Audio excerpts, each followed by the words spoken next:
Maybe you are not convinced that variables are useful, but they are, and they are very, very much. So, for example, you can imagine that you need to write with some math operations, okay? So, for example, will write something like this, result number 1, and you will write something like 2 plus 2, and you will print the result. So it means you need to work, or you want to work with the result of this operation, but it means that you have to store the result of this operation somewhere. And the reason, and that's the reason why we have variables.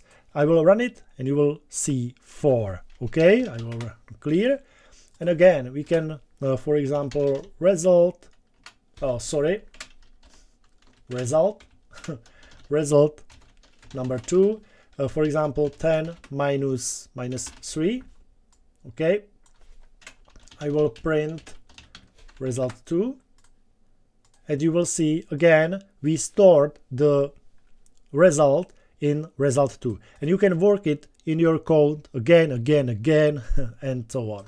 Okay, again I will write result 3, 3 multiplied by 10, and result 4, 10 divided by 2, for example.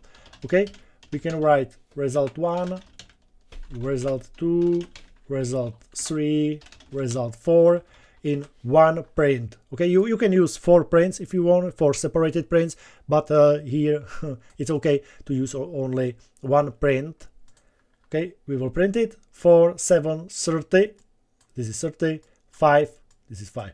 You can see that the result of the division is float number.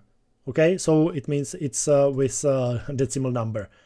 It isn't integer like whole number. Okay, but anyway, that's the reason why you need variables, because you will store lots of results, not only with numbers, with strings and so on, and you need to you want to use it in your code below, so you need to store somewhere, and that's the reason why we have variables.